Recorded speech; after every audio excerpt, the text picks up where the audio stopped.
This is Means End.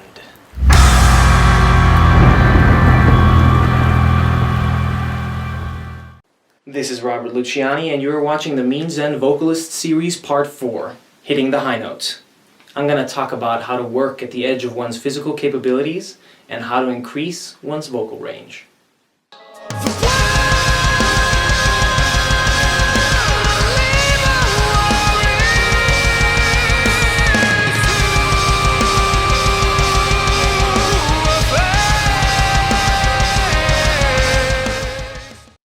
Before we start singing, I just want to talk about the high note. What does that even mean?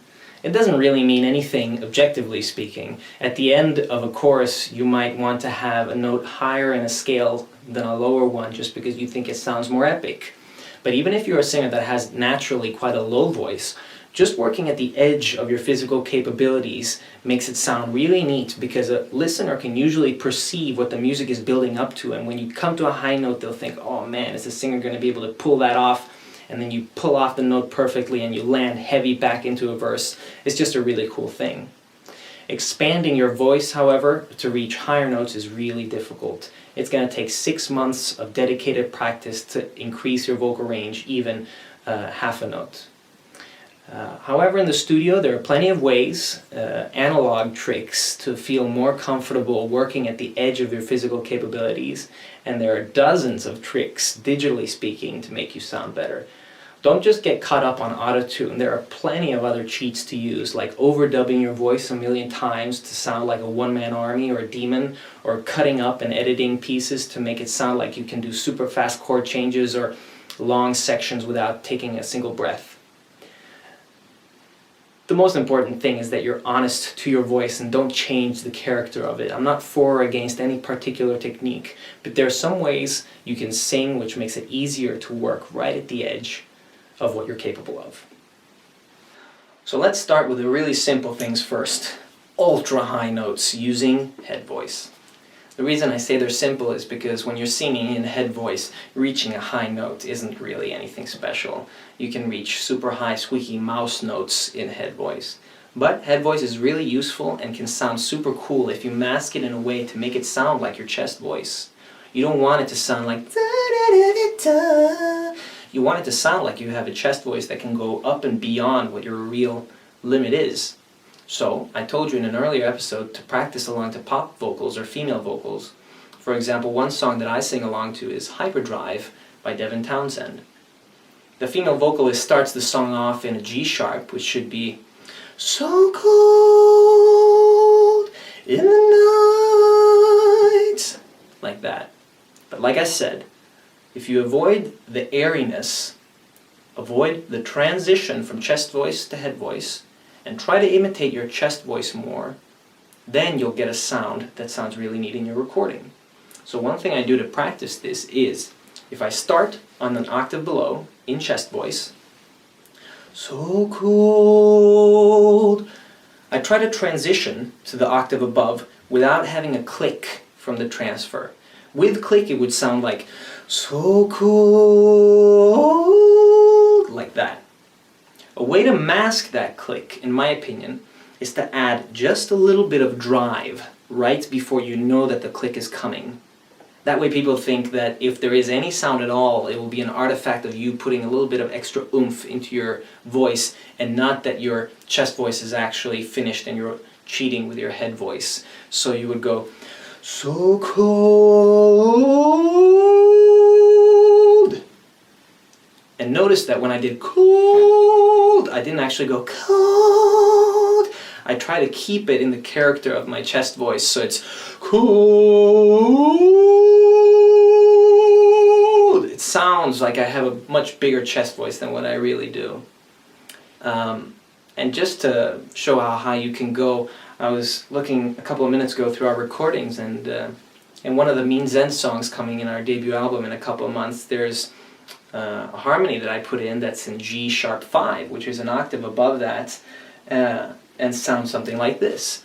So cold.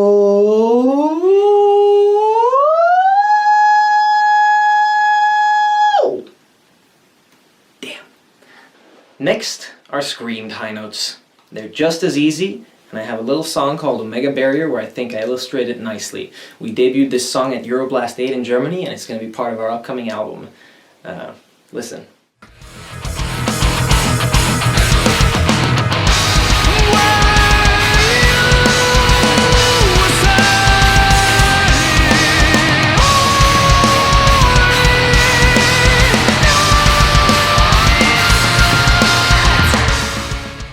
The way to approach that high note at the end is by beginning without the scream. So I start at G sharp 4 in full chest voice, and then transition to head voice ending on an F5. So without the scream it would sound something like this. Whether you decide,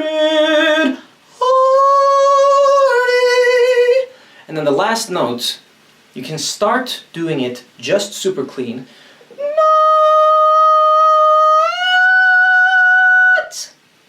But as you keep getting better at it, you want to add a bit of character to it. So think about Axl Rose. He doesn't actually go, Welcome to the jungle. He has a little bit of a sound like this, and he goes, Welcome to the jungle. You want to add that yeah to your high notes. That character will make it sound, one, like you're squeezing out the high note very high, and two, it'll make it a little bit more gritty automatically and make you cut through the mix. It's really neat. So, once you have those two things down, you start adding grit. The type of grit that you add is just regular old vocal fry, so it's yeah, what? It's really nothing special. The point is you have to make that face just so that people think you're pulling out an ultra high note. Because if you just go people are going to realize it's nothing special, so make sure you do the face. Enough. No more vocal fry. No more head voice. If you want to be a real man, you have to sing in chest voice.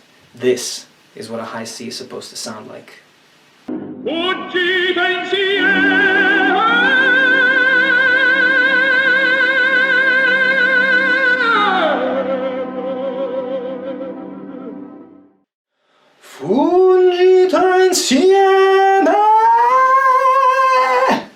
Do you hear that the that I do is not the same as his full voice C?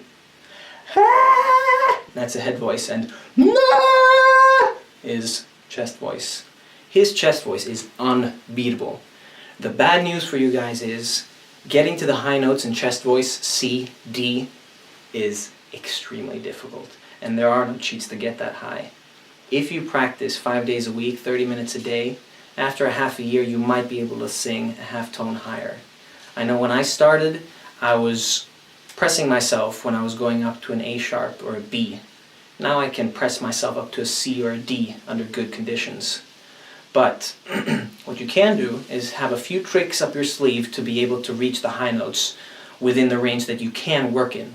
So, when I was recording the album, I found a couple of times that I got stuck when I wanted to do a really high note in chest voice, and it just wasn't working for me. One trick is to change positions. So usually I stand like this when I sing, but if I can't reach that, I can change positions by putting my hand on the wall, for example, and having the microphone in front of me, and that might help me.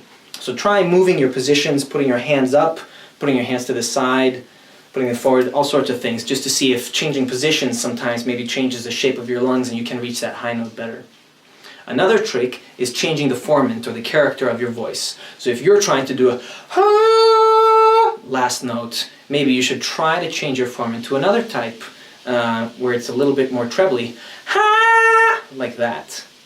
Or you can scream the last note. So for example, a high note with a trebly formant could sound like this.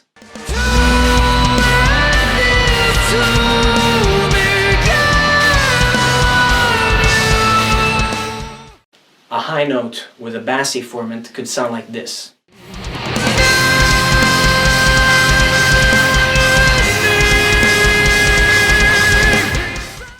And a high note that screamed could sound like this.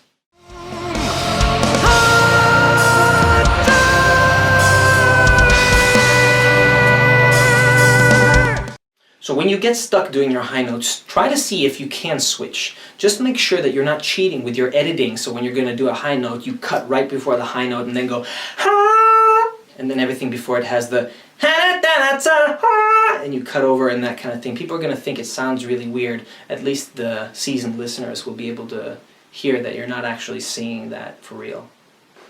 I'm sorry I don't have more advice to give on how to expand the range of your chest voice. There's just simply not much to say beyond practice a lot and use some of the tricks I mentioned to try and feel more confident when you're recording challenging parts in the studio.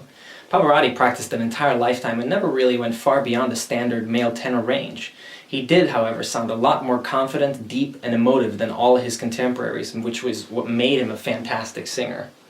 I want to challenge you guys to write right at the edge of what you're capable of, and don't be afraid and take the safe route just so that you can avoid critique from people who say, oh, you can't pull that off live 100 out of 100 times. No, maybe not. But you will be challenging yourself, you will be improving, and you will be making amazing compositions. I like to think of myself as a musician and a composer first and foremost, but also an entertainer. And you will improve by challenging yourself to sing in chest voice and pushing the high notes to the limits. So to recap, begin by singing in an airy falsetto. So cold in the night, and then sing those same things without the airiness in it. So cold in the night. Then start adding character to your voice. So cold in the night.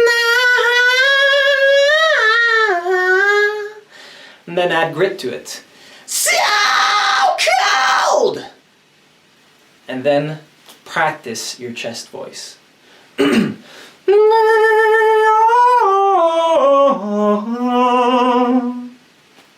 luck.